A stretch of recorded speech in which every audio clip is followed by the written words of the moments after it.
Welcome to the Influency Podcast. I'm Hadar, and today we are going to talk about being invisible.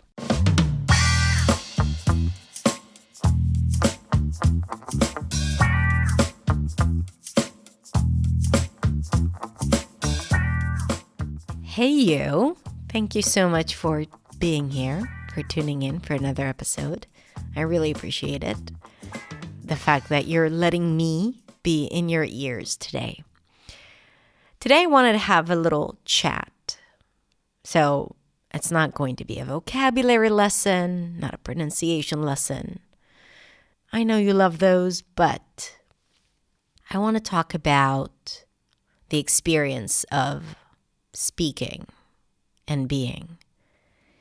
Right now, as I'm recording this podcast, we are right at the end of module number 8 in my program, New Sound. So we have 2 live rounds every year, and the program has 10 modules. And module number 8 is the mindset module.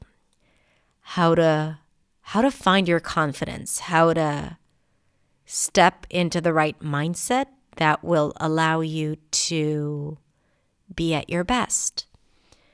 And around that week, there's a lot of conversation around confidence and around fear and around all of those other things that are preventing us from performing at the highest level. But here's the thing. What we always discover is that it's never about English. English is just the outcome. It's manifested in English. Our fears, our doubts, our judgment, the imposter syndrome, all of that. English pays the price, but not just English. Our relationships, the choices we make, the way we treat other people. When we feel like we're not being ourselves fully, when we feel like we're not doing things that bring us joy, when we feel like we're not adding any value to this world or people around us, it takes its toll. And we pay a high price in every aspect of our lives. So I am going to talk about English because at the end of the day, this is why you're here and you're listening to this and you're unhappy with English or how English is, or maybe you feel like it could be better. You might be satisfied, but you want more, which is great. Like, we should always strive for more. But at the end of the day, the things that hold us back is not necessarily the strategy or the vocabulary, or our lips that don't go into the right shape every time we pronounce that freaking R. It's not about that. It's all about how we think about ourselves, what we believe we are capable of doing, and our experience as human beings in this world and in society. Now, as you know, I have spoken about the fact that we're starting this immigrant experience series where we talk about challenges that immigrants face. So this is definitely something that I have noticed with many of my students who are also immigrants who have left their home country to live abroad, whether it's the US or Canada or the UK or Australia, South Africa.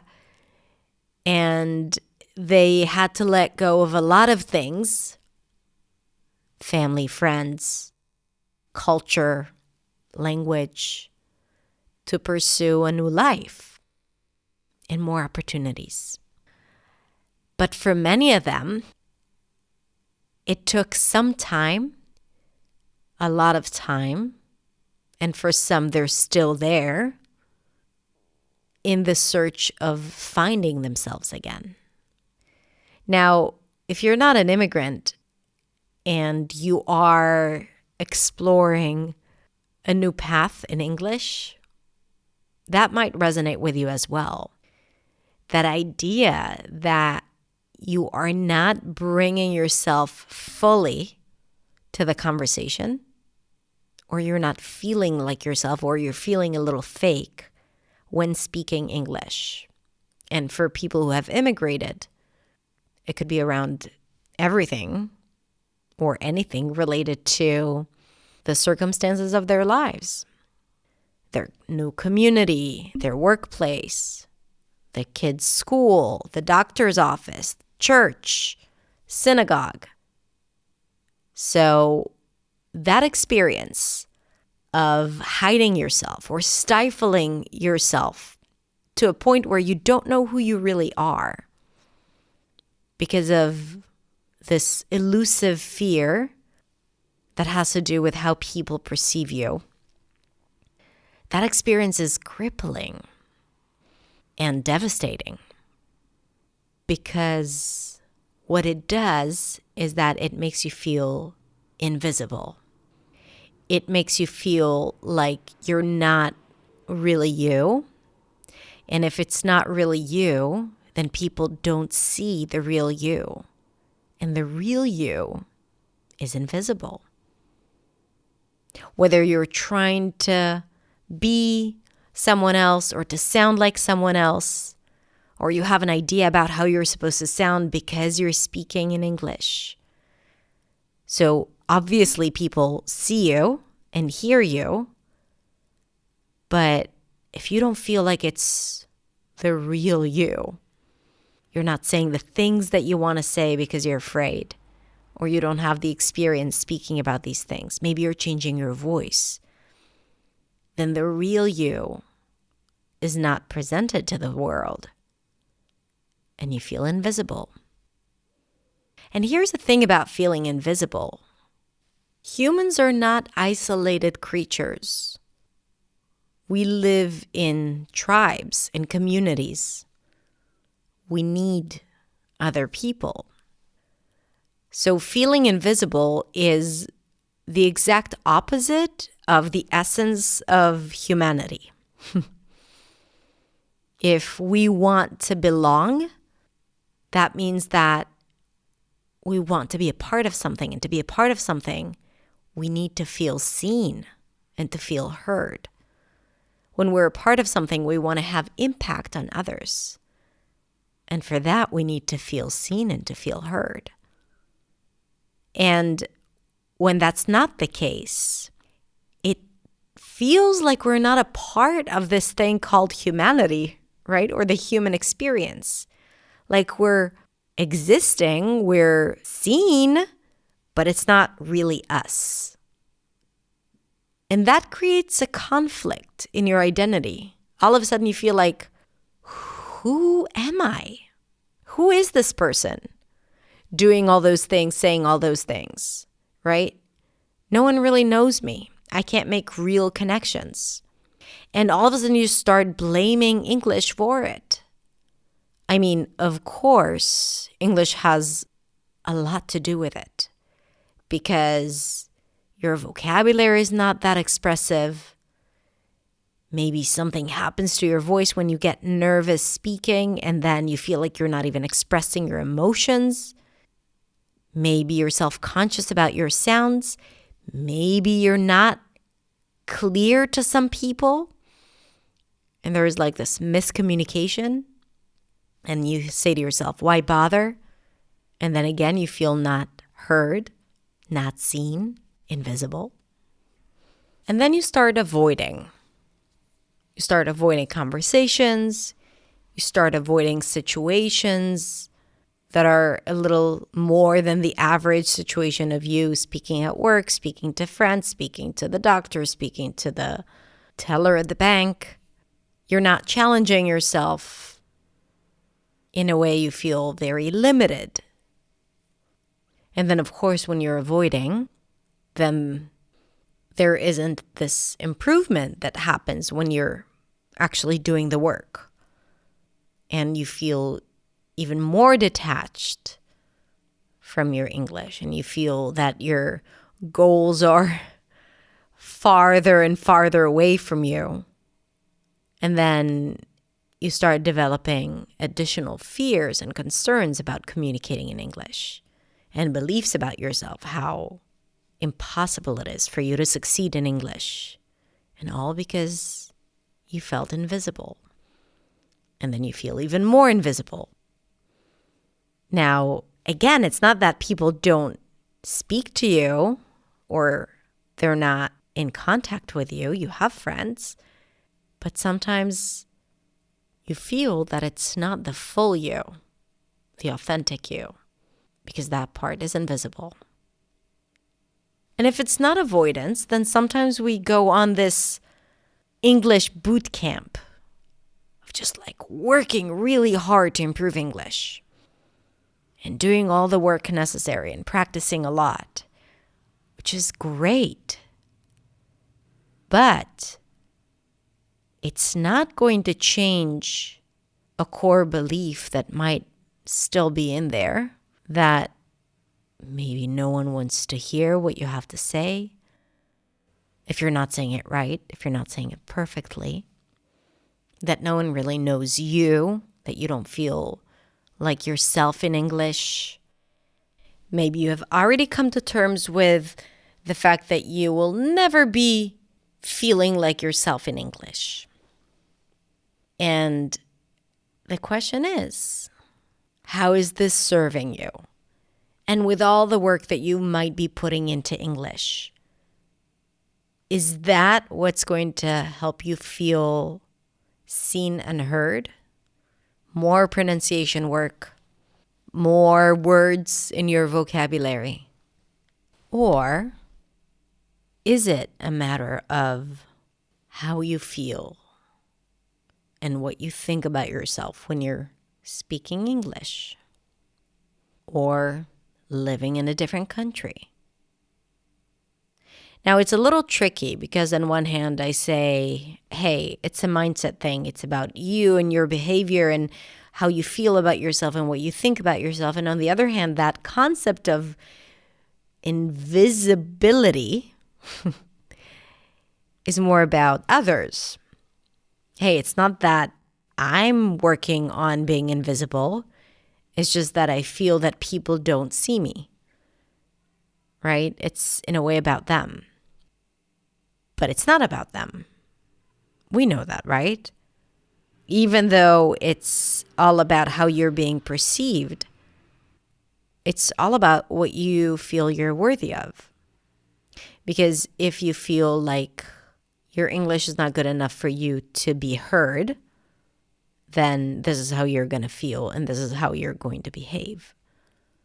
And of course, it's a self-fulfilling prophecy, right? Like your English is never going to improve because it's going to stay mediocre because you're not even putting it to test. You're not using it. And you don't even think that it's worth being listened to. So why would it be if you don't think that, right? So many of my students have this fear of engaging in a conversation, let's say at work, right? There's a meeting and they don't want to say something because they're afraid that they're going to make a mistake or that they're going to get stuck or they're going to get confused and, not be clear. And they're going to waste people's time. So they end up not speaking because they're afraid that it's not going to come out right. And again, that fear of not speaking has to do with, this belief that if you make mistakes, then people are going to think that you're stupid. So you're afraid of being perceived as stupid or less intelligent. And you're afraid of taking up time and space, right? That maybe you're going to get stuck or maybe you're going to say something that is inappropriate and you're going to ruin the flow. So you stay quiet. And when you stay quiet and you're not sharing what you have to share, you feel invisible. And maybe in a way you are because you're not saying anything. So people don't hear you. So the question is, how long are you going to continue with feeling this way? Knowing that if change needs to happen, It's only up to you, not up to them. And it's not even up to something in your English that needs to change. A new level to reach. No. It's about the here and now and what are you doing with the English that you already have and how can you make it shine and how can you be heard and be seen and say what you have to say and feel pain and feel hurt and feel vulnerable, but also feel accomplished and maybe even celebrated and maybe even expressive and maybe even like yourself. I always tell my students, and I recently told that to my daughter as well, that when we have an impulse to speak and we swallow it, we stifle it, we feel it in our body. We feel it in our throat. All of a sudden we have this sore throat or this pain or this tingling feeling. Maybe we start coughing because we swallowed our voice and our impulse to speak. So I don't know if it's just me. When I said that to my daughter, we were talking the other night in a very surprising, open conversation. My daughter is 8 years old, and usually, if you have kids, you know that usually kids don't tend to be overly open and sharing. And that one specific night, she was like telling me everything, like fears, how she feels in class, about her friends, how she feels about her body. Oh my God, like she's 8 years old and she's, she already have thoughts about herself, which is very scary. It starts really early on. Anyway, she was sharing something about things that kids in her class say to her. And I said, this is what you should answer back. She said, I don't feel comfortable saying that to them. I don't want to hurt them. And I said, every time you want to say something and you stop yourself from saying it, it gets stuck in your throat. And then you start feeling the pain there. And she was like, yeah, that's exactly what's happening to me. I felt like I gained a couple of points there when I said that to her. She has probably forgotten about it already, but still, I remember it. So that's what matters. Anyway, it resonated with my daughter. It resonates with me because I experienced it. And maybe it resonates with you as well. If it doesn't, then maybe it's manifested in other ways in your body. Maybe a headache or stomach ache. But usually when we have an impulse to be ourselves and to speak and we stifle it, it's like unreleased energy. And it finds a way to be expressed and usually not in a healthy way. Even if it's just, anger. It's never just anger, but anger. So back to the impulse. And back to how to stop feeling invisible.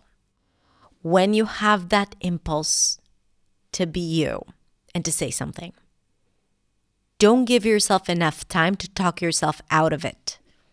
Just do it. Just say it. You'll deal with the consequences later. Don't wait for it to be perfect in your head. Don't wait for the right moment in the conversation. Don't overthink it. Just express yourself. This is how you take those small steps to being you. Not compromising anything. Now, yeah, I know in what society we live and know we can't say everything that comes to mind. So I'm not talking about, expressing all your vicious thoughts or angry thoughts. No, but if you have something to say, then say it. If you have something to add to the conversation, don't let yourself be invisible. Because it's a choice. You become invisible when you're not taking up space. when you're not letting your voice out. And then you get comfortable in a certain place. It's like an uncomfortable, comfortable place, because of course it's uncomfortable to be invisible, but it's very comfortable because, you're not being vulnerable. You're not potentially being judged. But how is that serving you? I'm guessing it's not that great. So the real work is not necessarily the pronunciation work or vocabulary work. And you guys, I'm a huge fan of all of that type of work. I think it's part of the work. I think it's a way of you to build speaking habits, and you do that through the practice. It definitely builds up confidence. And of course, it improves your communication abilities. But I'm going to do it with an aspirated T. But their real work is internal, because it doesn't matter if you say r or r or r. If you have the confidence to speak and you say what you have to say with conviction and charm and sensitivity, people will listen. You will be heard. So yes, working on the R is great, but it's not the work. Best part is that it's not just about English.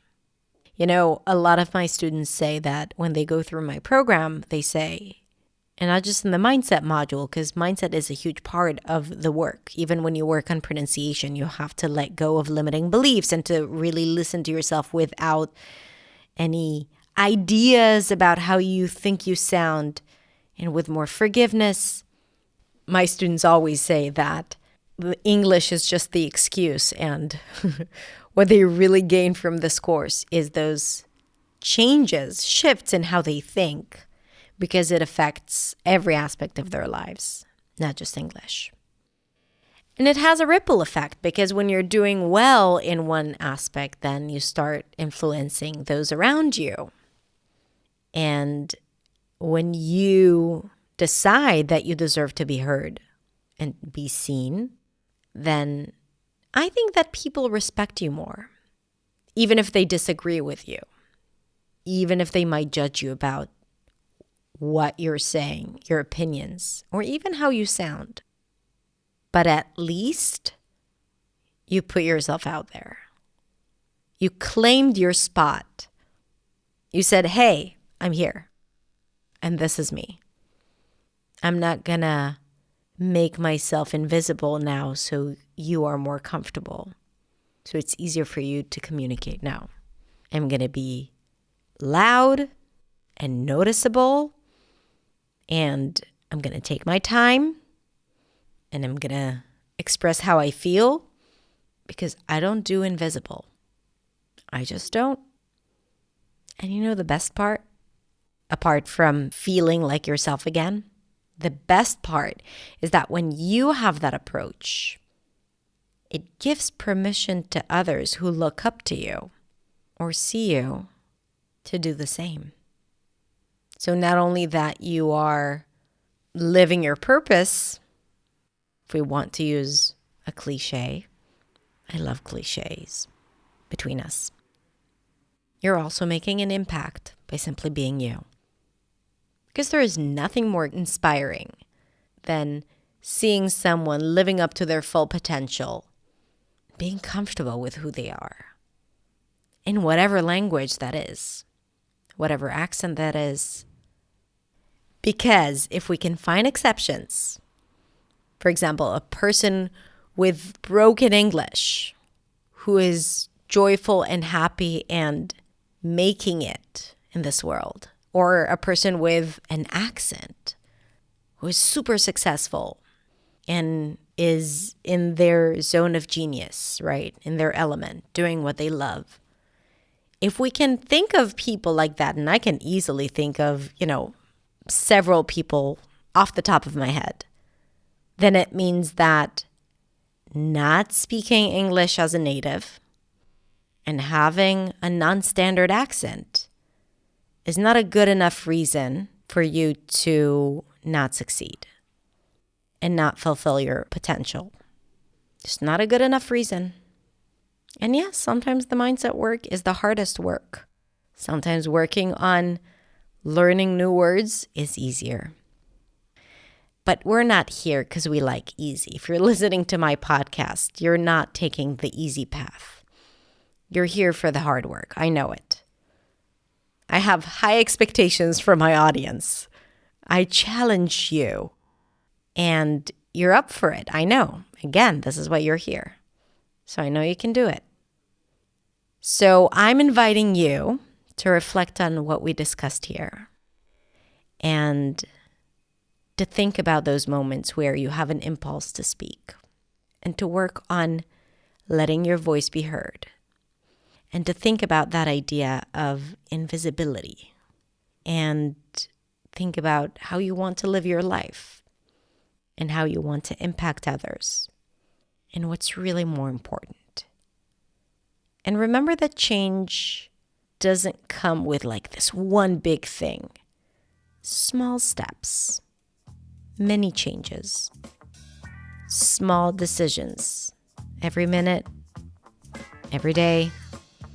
And all of those small, tiny decisions ultimately lead to the big change.